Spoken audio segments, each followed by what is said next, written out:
Welcome to the new Cyber Frontier, bringing you the latest news on the local Colorado economy and initiatives that focus on the development of cybersecurity economics. You don't have to be a computer or cybersecurity expert to get plugged in. Your host, Chris Gorog, brings it straightforward, asks the tough questions, and brings the cyber world to a level of understanding for everyone. Chris is personable and opens up with our guests on issues we all would like to see addressed. You can find us on the web at www.newcyberfrontier.com. Now join our host as he introduces the topic for today's new Cyber Frontier. Chuck, welcome today. Thanks for joining New Cyber Frontier again. And last time we talked, it was pre-election. Now we're post-election, just a couple of weeks. Tell us what has progressed there in the Washington, D.C. area. Well, a lot has progressed in terms of cybersecurity. One is that there were a couple false starts, but finally a cybersecurity order, at least a draft order, was leaked, and it basically shows some insights into President Trump's perspectives on what he wants to do with cybersecurity. In general, the order calls for more shared services and network consolidation, but there are other aspects too. It gives the heads of OMB, Department of Homeland Security and Commerce, and the General Services Administration 150 days to develop technical plans and timelines for transitioning all civilian agencies to one or more consolidated network architectures services. So it's pretty novel in that way. So what is a variety of other ways. OMB? What is that? Office of Management and Budget. As you know, the OMB was actually hacked a year and a half ago. Okay. Where pretty much all the 2 million records were stolen of everyone that, from employees that have worked for the government for the last 10 years, including all the security clearances. So it was pretty significant. Is that the same as Office of Personnel Management? No, OMB, Office of Management Budget. Sorry, yeah. OMB, it does all the management of all agencies. Okay. I wasn't familiar with that particular agency.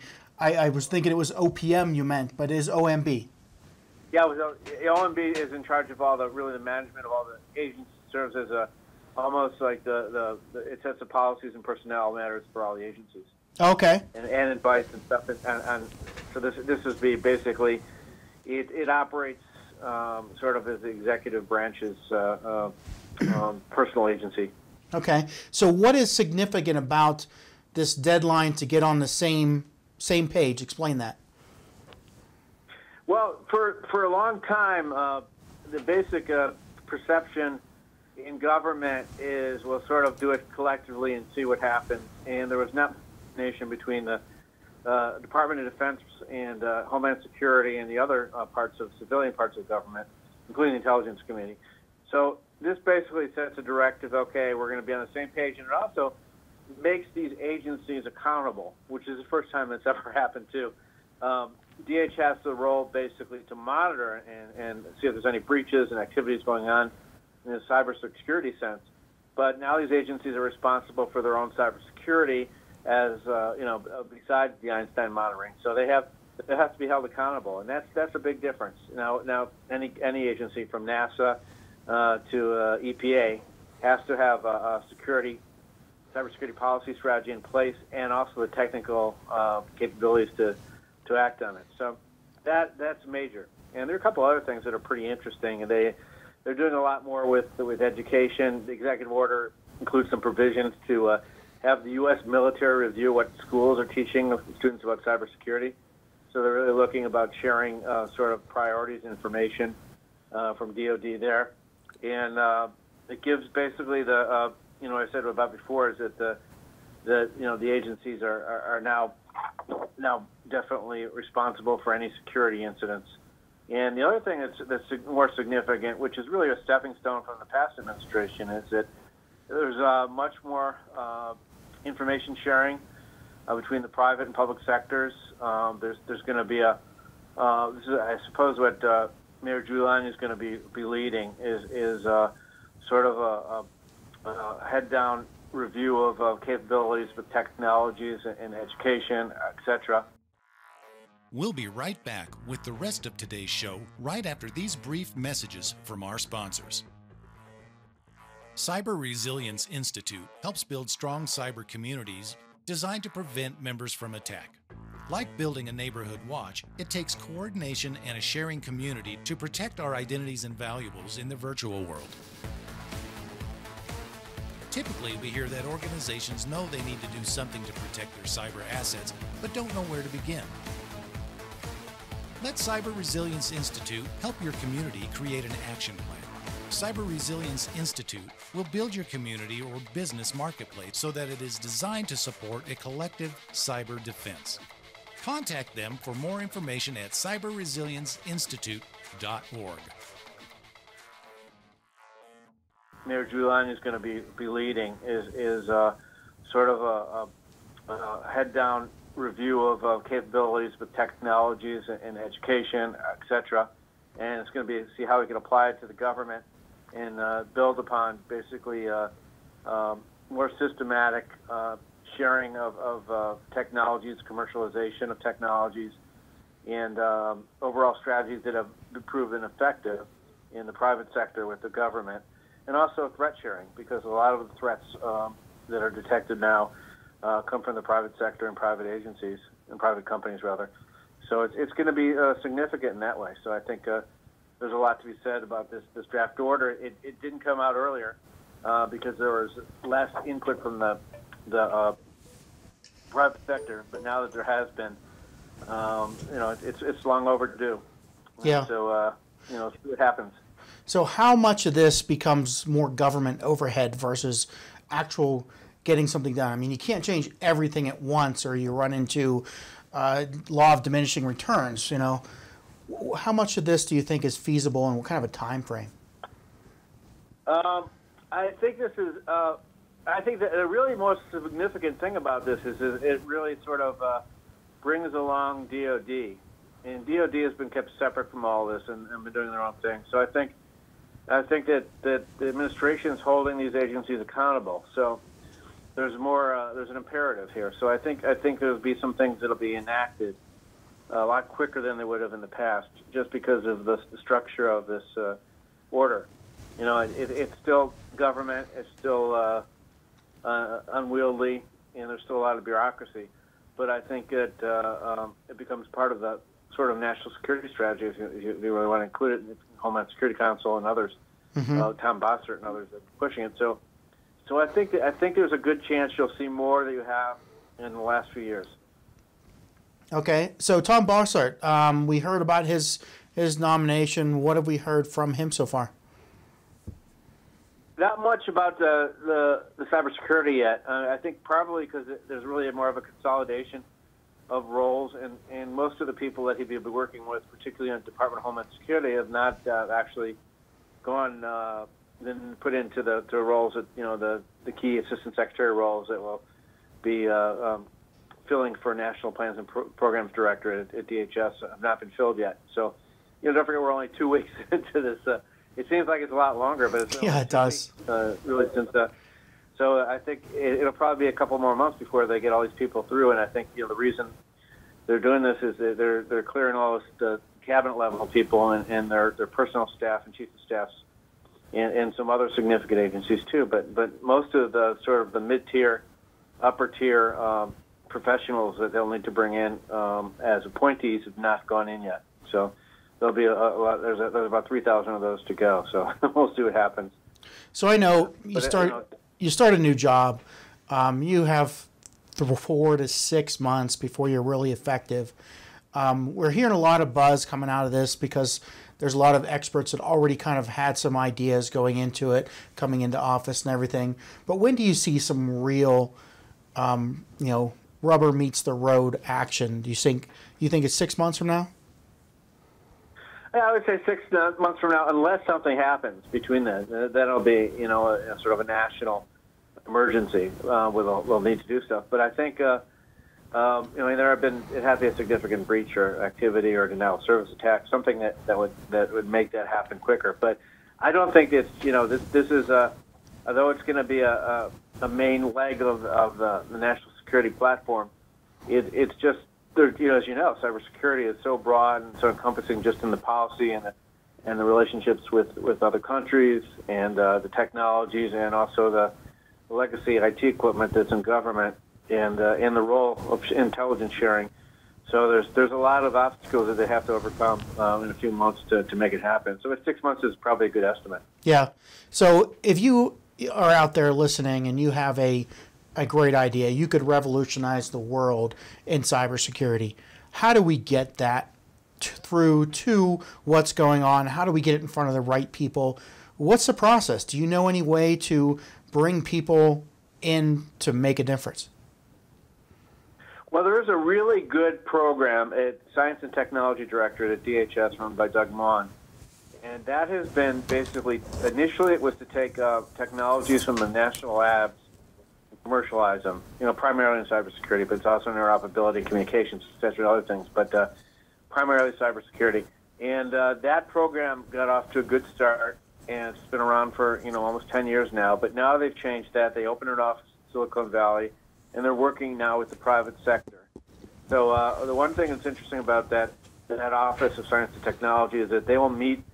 They have an open, broad agency announcement that's ongoing. And if you have a technology that's sort of interesting and brings some unusual capabilities, they'll meet with you and they may even fund you. There's other ways of doing it. They have grants from a thing called Homeland Security Advanced Research Project Agency that they can give you. And also you have to look through some of the other agencies too, like DARPA. DARPA is doing some really sort of forward-looking things in cybersecurity. Totally different focus. It took the focus of the warfighter, but some of the technologies are applicable to civilian purposes too. So, I would look at those two as sort of the inroads to government noticing and cooperating with the private sector. But I think there's a chance that they probably formalize more of a information sharing thing after this committee or whatever they want to call it is established by Mayor Giuliani. Yeah, which will bring major sort of a structure to it. Because there are a lot of companies that, of course, I'm interested because I've been on the U.S. CERT, the portal, for quite some time now, and reading through all the information sharing things that are posted there. It's like reading about somebody shoplifting in 2,000 stores across the U.S. It's so heavy with these little misdemeanors that you're bored by the time you've read for 2 hours, and you kind of bounce away from it because it just gets too cumbersome. The method of just everybody putting data into those sites, and there hasn't been a good system for then determining what's of value. Absolutely, and you just hit on a good point. Last year was a record for data breaches, or 4.2 billion to 2016, almost doubled the year before. So if you have to really sort of prioritize, what is significant and what information is significant in regard to those breaches, in regard to current threats and viruses, and malware and ransomware. So they have to really just sort of have maybe a tiered level. Here's general information of everything that's happened, like your police blotter report, and then maybe for more sophisticated threats, and here's a red alert. You need to really alert for this this bot circulating. So I think that's a good idea. And I think it's the lack of, there was a lack of anybody, a body in there. There was so many people, anybody can report to it that's a member of US CERT or on these information sharings, but then there's no real organization for how do you determine what's important and what's not? How do you escalate? And it just becomes thousands of entries of, like I said, misdemeanors or listening to a police scanner. It just gets old and monotonous, and that system is just a recommendation that anybody that might be listening that has a feel for putting that system together or a direction in their path is that a way to weed out the low-level things that are 99% of it, so that people aren't just bogged down with reading about misdemeanors. We'll be right back with the rest of today's show right after these brief messages from our sponsors. Cyber Resilience Institute helps build strong cyber communities designed to prevent members from attack. Like building a neighborhood watch, it takes coordination and a sharing community to protect our identities and valuables in the virtual world. Typically, we hear that organizations know they need to do something to protect their cyber assets, but don't know where to begin. Let Cyber Resilience Institute help your community create an action plan. Cyber Resilience Institute will build your community or business marketplace so that it is designed to support a collective cyber defense. Contact them for more information at cyberresilienceinstitute.org. Absolutely, that's a good thing. You know, maybe there's some legislation actually out there now that one is being the Cyber Preparedness Act of 2017, which was just introduced by Representative Dan Donovan out of New York. And it calls for the sharing of information, enhanced sharing. So maybe there's a way to add some sort of language or legislation before it goes to the Senate too and becomes actually goes to committee. That something like that could be done to sort of basically make U.S. CERT more valuable tool to people that are really interested in learning about and reacting to the latest threats. So yeah, that's a good idea. And basically, it's people who don't have much time. If your job is full-time threat intelligence and you're on there and you're just keeping abreast of what's going on, you read all day and you can start putting things together. But if you are a decision maker or somebody that has limited time to get on and say, what do I need to address, getting on and seeing 1,000 or 2,000 evenly promoted things, they're all just threats. You're not going to read them all day long. You don't have the time. Absolutely, absolutely. And there's so much more developments happening too, because the adversaries are better equipped. There's more threat actors out there, and it's just too much to take into every little incident. So you're right. There needs to be sort of streamlined. Yeah. So what do you see? You mentioned legislation coming down the road. Do you see a whole influx of all different ideas coming in with legislation that might just indate the process and flood and kind of cause a stoppage as well there? Or what do you see about the path for incoming legislation? I think it's interesting. The first legislation for cybersecurity really only passed 3 years ago. Now that there's a whole lot of bills out there, and I was glancing at some of them, but they're now more specific because part of the problem is that every committee in Congress thinks they have jurisdiction over cybersecurity, which in a sense is sort of true. I mean, because you have different industries, whether energy or whether treasury. But there is some real interesting stuff out there. There's a Fusion and Center Enhancement Act, which is pretty interesting, that was introduced, that would call for a partnership between DHS and the National Network of Fusion Centers. And I thought there was more of cooperation there. But, there's a lot of different interesting legislation in there.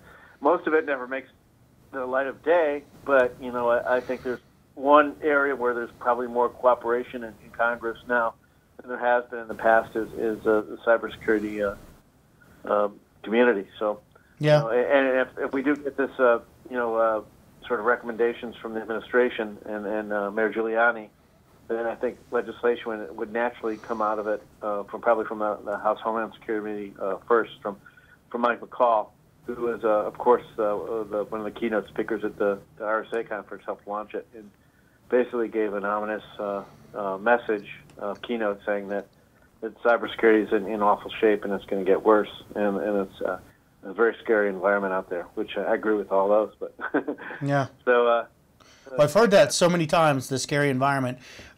Who do you think, organization-wise, is going to take over? You said every organization in Washington, D.C. thinks that they own cyber, or at least in their realm, so it's become stovepipe. They've all been going their own direction. Do you think there's a clear, hey, this administration says this is the organization responsible for cyber, and maybe it's a new organization that doesn't exist, which I hope not, because we don't need just another organization. Who do you think becomes the clear candidate? Well, I mean, what I've been hearing is that he's much more DoD centric, and there may not be a new organization created. I think DHS is already, there's too much invested in it right now to abandon it. There may be some restructuring, and of course there is the bifurcation of the civilian and military roles, which is important too.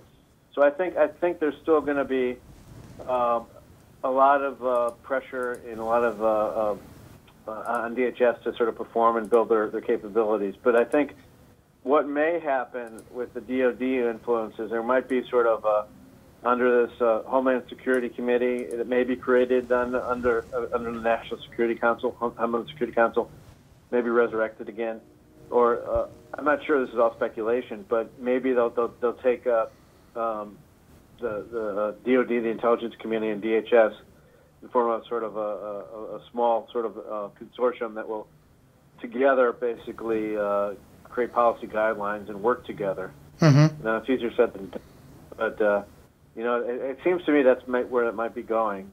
Yeah, and we'll see what the recommendations. But everyone knows. I mean, the capabilities particularly with DoD, which they don't necessarily want to share.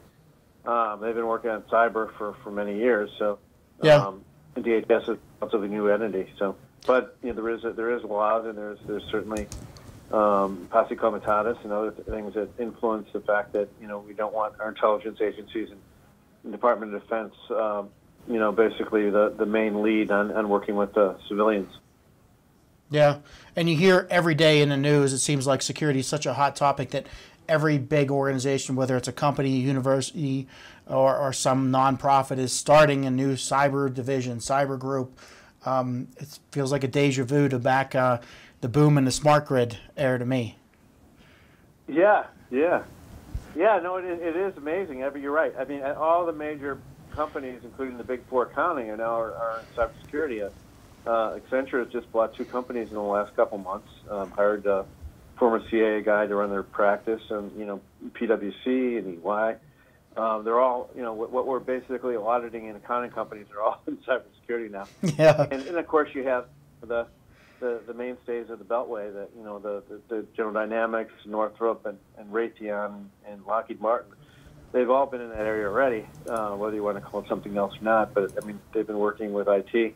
So I mean, you're right. Everyone's jumping in it, and there's so many aspects to it, from training to network preparation, from situational awareness, from analytics. There's forensics, and to basically protecting the endpoint. So there's too many aspects to really to go over, but it's a question of probably agency by agency what their needs are. Yeah. Well, kind of in closing here, Chuck, anything you'd like to get out that you're either doing or you see coming down the road here in the D.C. area that you'd like to draw people's attention to? No, just but thanks for all the people that voted. I did win Cybersecurity Market of the Year, the Cybersecurity Excellence Awards that were announced last week. So I was happy for all the people, and thank the people on this show that voted. Yes.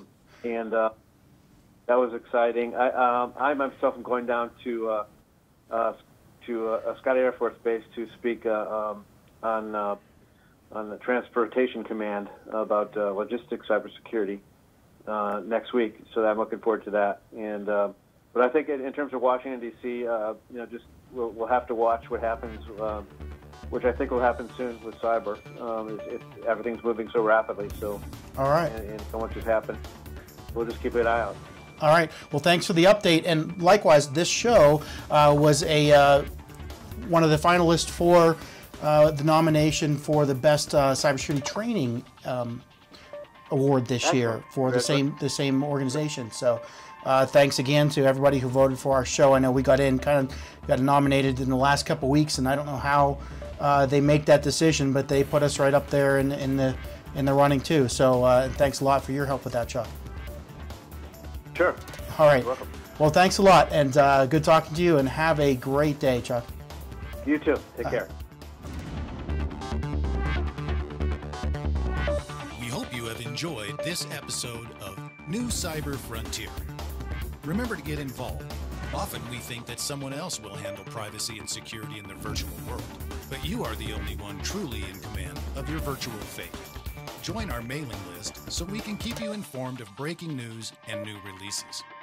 If you have an idea, if you have a question that you would like to hear answered, or if you want to get involved with our efforts, reach out to us at newcyberfrontier.com. We also encourage you to visit our sponsors' links, as they are the ones that really make this show possible. I want to thank each of you for supporting the show, and we look forward to seeing you back for the next episode of New Cyber Frontier.